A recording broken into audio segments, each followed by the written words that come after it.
حاجه كيفتني قوي قوي في فتوح النهارده، انه ده فتوح ده من اللعيبه اللي فعلا ان انت لو حدفت عليه ثلاجه هيعرف يثبتها بوش رجله. النهارده ما كان فتوح ده ما ينفعش، ده لعيب ما ينفعش تورطه في باص.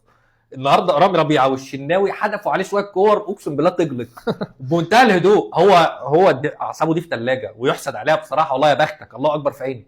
احدف عليها الكوره باي شكل باي مكان، انا لو طالما واقف على رجلي اليمين الكوره دي هتنزل على الارض، اعمل اللي انت عايزه هتنزل على الارض. النهارده والله فتوح اضطر عماد ديالو ان هو يتحول لطاهر محمد طاهر، ان هو هيمسك الخط ويقعد يجري على الخط زي الاهبل وخلاص.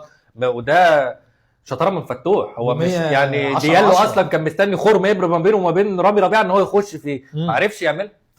لا احنا بنقعد نقول فتوح حلو، يقول لك يا عم هو انت مش فاكر غير الماتش اللي عمله حلو على اسمه ايه بتاع المغرب على حكيمي؟ هو ما عملش غيره يا جدعان. فتوح 10/10 في حته ان ما بيترقصش، دي حقيقة. ما حدش هيعرف يرقصه، ولما بيترقص بيعرف يرجع تاني وياخد الكوره، ولعيب رخم يعني لعيب هو فعلا عامل فورمه الرجل المسن فعلا زي ما انت بتقول، ولكن هو ككوره بقى وعصب والكلام ده كله بيبان قوي في الالتحامات، بيبان قوي وهو معاه الكوره ما بيتعداش. وده واحد بيلعب في اليونايتد، يعني واحد عارف ازاي انا هخش واخبط واي حد هعرف اوقعه، ما بيحصلش كده مع فتوح. صح كفر بس الراجل مثلا هو اصلا